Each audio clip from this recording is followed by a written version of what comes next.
As we have been discussing about spatial filtering, the mechanism of spatial filtering, it basically involves using a kernel or a template. Okay, whatever we said, we have a kernel or a template, or we can say window or mask. So this particular entity is basically a M cross N matrix. So that is the use of the kernel is very crucial in as far as your spatial filtering is concerned. So let's say we have a 3 cross 3 kernel. So it basically is a 3 cross 3 matrix. Okay, or we can say 3 cross 3 kernel or 3 cross 3 template or 3 cross 3 window. So whatever you opt to choose to call it, it is basically a 3 cross 3 matrix. So in a very simple manner, it may be all one. Okay, and these values that comprise this 3 cross 3 positions in this matrix are called as the coefficients. So this is this one, this one, this one, all these values, all these elements that comprise that take part, they're present in this matrix are called coefficients. Okay, coefficients of the this particular template. So whenever we do spatial filtering, let's say we have an image. Image, as you know, is a is represented in digital terms as f of xy, a certain intensity f at a particular discrete location x comma y. Okay, so let this be x-axis and let this be y-axis. So starting from 0 0, okay, this location is 0 0, and this one being 1 0, this being 2 0, 3 0, 4 0, likewise. And here as we move on y-axis, it is 0 0, and this is 0 1, and this is 0 2, and this is 0 3 and 0 4, and likewise. So this is some p cross q image. So let this be some p cross q image. So whenever we opt to do some spatial filtering, whenever we opt to do some spatial filtering, okay, let this be some p cross q image. So what we do, we take this kernel, and we keep it overlapping over this image. So basically when we are doing so, we are calculating the filtered value for this particular location. Okay, that means for this particular location of the image f of xy, we are doing spatial filtering. So what we now do is we multiply this coefficient with this intensity, we multiply this coefficient with this intensity, we multiply this coefficient with this intensity. So likewise we correspondingly multiply every coefficient with its corresponding intensity while we are overlapping this kernel or window over this image. So when the position of the kernel is like the way we have done here, we are in a position to get the filtered value. So what do? We multiply the corresponding elements. Oh, okay, corresponding element, that means the coefficient getting multiplied by with the intensity f of xy over here. So all these multiplication results are added up, and whatever value it gives, that is given to this particular location of the image. So in the filtered image, which is also which will also be a p cross q image, so we have got the location, which is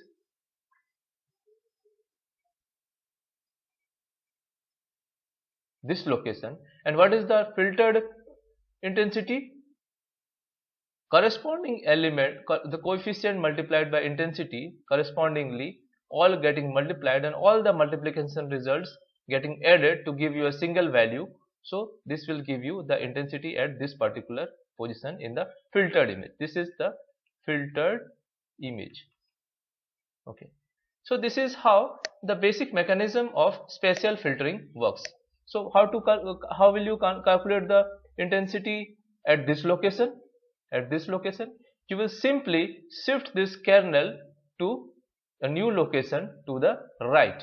That means the new location for the kernel will be like this.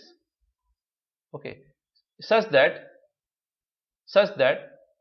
now you will multiply this coefficient with this intensity, you will multiply this coefficient with this intensity, this coefficient with this intensity, and you sum up and you then sum them up to get the resulting intensity, and you will assign it to this location in the filtered image.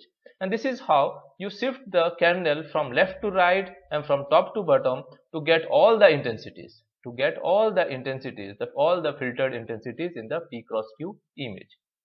So as I've already told that in doing so, we get to miss these intensities being calculated.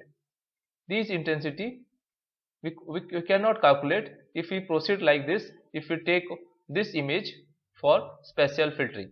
So what we do, so that we can also calculate the intensities, filter intensities at for these locations, we, before doing spatial filtering, before applying this kernel based mechanism, what we do, we zero pad the image, f of xy like in this manner. Okay, that means we surround the entire image matrix by a layer of zeros, on all sides.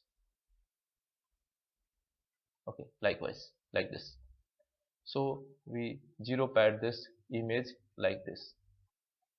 Okay, such that a P cross Q image now after zero padding becomes P plus 2 cross Q plus 2. So in doing so, we are in a position to keep the kernel even at this position, so that a neighborhood of 3 cross 3 is covered while we try to overlap this kernel over this image.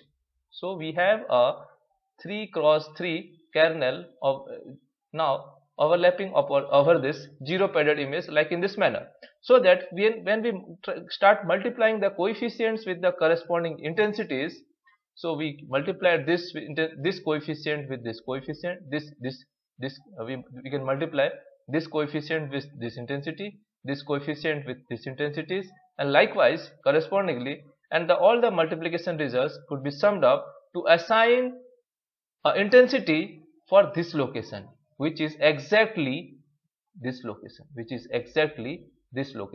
So now after zero padding, if we apply the mechanism of kernel wise shifting and doing the multiplication and adding up all multiplication results to get a single value to be assigned to the filtered image at the location xy, so we can even get the intensities, the filtered intensity value for the border pixels, in the filtered image. And likewise we can do the spatial filtering with whatever aim we are doing the spatial filtering.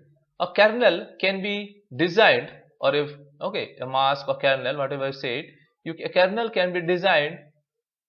Let's say if you want to smooth an image, so a certain kind of kernel is required to smooth the image. If you want to sharpen an image, if you want to emphasize the edges of an image, so you need to design a kernel in that manner. So how does one kernel differ from another kernel? It differs only on the basis of how the coefficients has been chosen to take values in that particular kernel. Okay, so if we choose all ones, definitely it will be giving us a certain kind of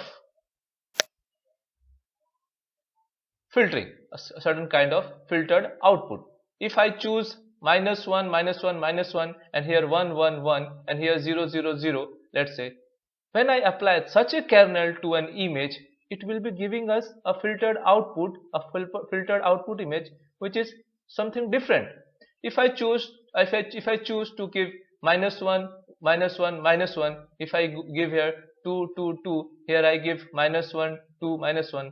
If I apply spatial filtering with the mechanism we have just discussed, it may give me a filtered output which is something different. The filtered output will look somewhat different.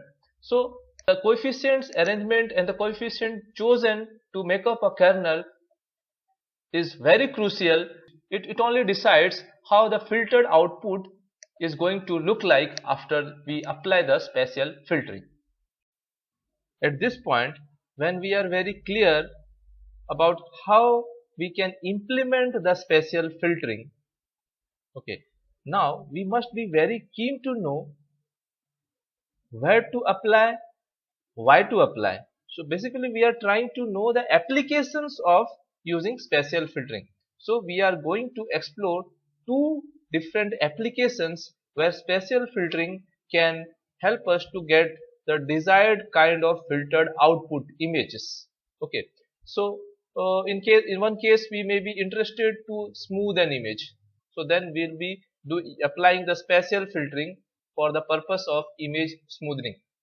In another case, I may be interested to use the spatial filtering to enhance the edges of an image. So which is called as image sharpening. That application is called image sharpening.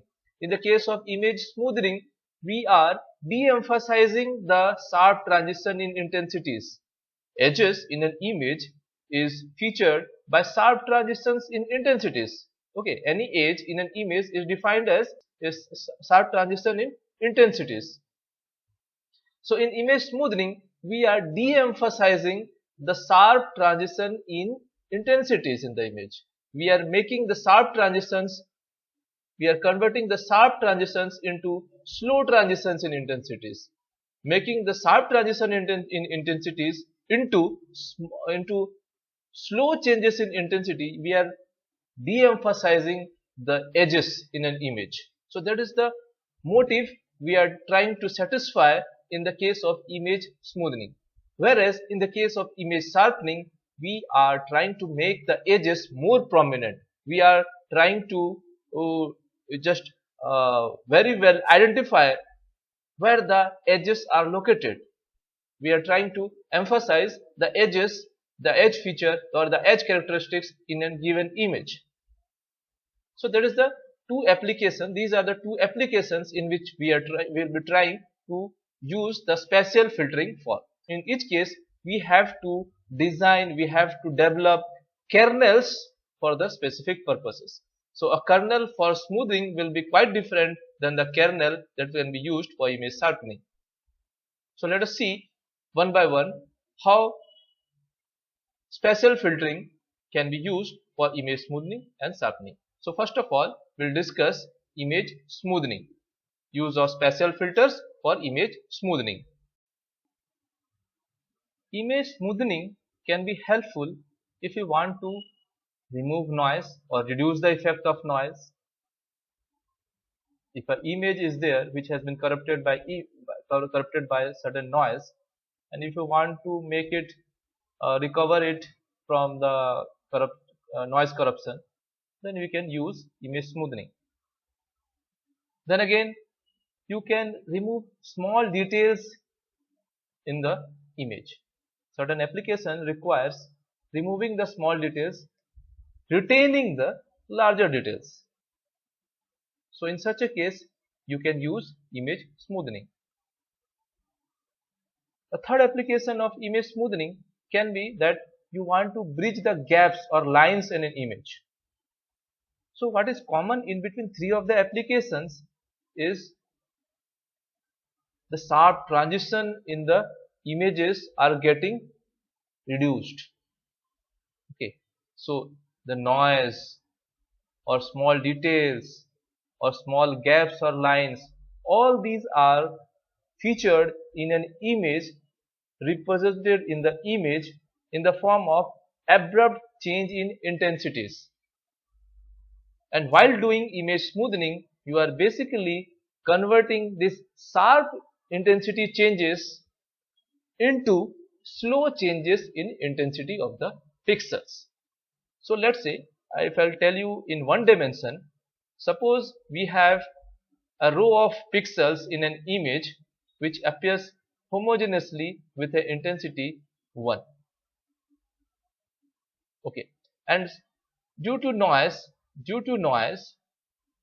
this row appears somewhat like this: 1 1 1, and suddenly 7 1 1 1. So this is a abrupt change of intensity while I am moving from left to right. So it was all 1, and then again abruptly it is 7, and then it is again a row of 1s. So this is a effect of noise. So how can I reduce it? It can be reduced by smoothing. So this abruptness in intensity change, if reduced, can be treated as we have reduced the effect of noise. If it is smoothened, then it can be done like this. The filtered output may be like this. And remember, this is all an example of one row, and we in general should be talking about the entire image, which is in two dimensions, two spatial dimensions, x and y. So anyway, it is easier to understand in one dimension, which can be later generalized to two dimensions. So after smoothing, this can appear like this: 1 3 5 7, then 6 4 3. Okay, now what has happened is that the intensity is not changing abruptly, as was the case in here. 1 to 7 abrupt, 7 to 1 abrupt. There is an abrupt increase, there is an abrupt decrease. Now in the filtered or the smoothened image, what we are observing is the increase in intensity is slow, 1 to 3 to 5 to 7, and then decrease in intensity is again slow, 7 to 6 to 4 to 3. Okay, so this is an example of conversion of sharp change in intensity to slow change in intensity. So this will give us a perception of a blurred image. Okay, this abruptness in intensity change has been reduced to slow change in intensity change. So this is a smoothened image. This will give you a perception of, this very effect will give you a perception of smooth image, a blurred image. Okay, so if it is generalized in two dimensions, so let's say we have an image like this. If we had an image like this, suppose this is the image matrix originally. Now after affecting the after the noise affecting the image, suppose the image looks somewhat like this: 1 1 1. It is all 1 only, except that one pixel which has become 7. Okay, due to the corruption of noise. So in the smoothened image, again we have the image of same dimension, and we have already analyzed this single row. Now above it, rather than becoming 7 to 1, it is 7 to 4. The change of intensity is not abrupt. Okay, it is let's say 3. It is 3. Likewise, the intensity is not changing abruptly in this neighborhood. The intensity is not changing abruptly in the smoothened image. So this will give you a perception of blurred image. So it will look less noisy for a human being. So this kind of effect, if brought in, can definitely reduce the effect of noise. Even the small details, in an image, the presence of eye, nose, nostrils, lips of a person are small details, and they are represented in a digital image with a sharp change or abrupt change in intensity in a neighborhood. Okay, in the spatial coordinates. So if you want in some application to remove the small details but to retain only the larger details, so you can smooth the image, you can blur the image, so that let's say if we have an image of two persons standing, and in some image processing task you are least interested in counting or observing whether the eyes are open or not, whether the lips are open or mouth is open or not. If you are not interested in knowing that, you are only interested in the interested broadly to count how many persons are there, then you may choose to blur this image. You may choose to blur this image, smooth the image, so that you cannot find the boundary between the person and the background. You may not find the boundary between the person and background, but you can easily identify two objects in a blurred manner appearing in the image. So in some applications, blurring the image, removing the small details may make the image processing work less complex.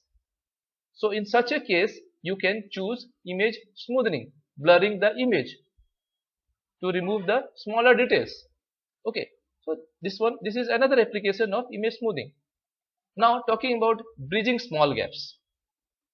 Suppose here also the small gaps or lines are again a rapid changes or abrupt change in intensity. Suppose we have an image like this, and one region comprising 10 rows, okay, pixels in 10 rows are having homogeneously the intensity level 25.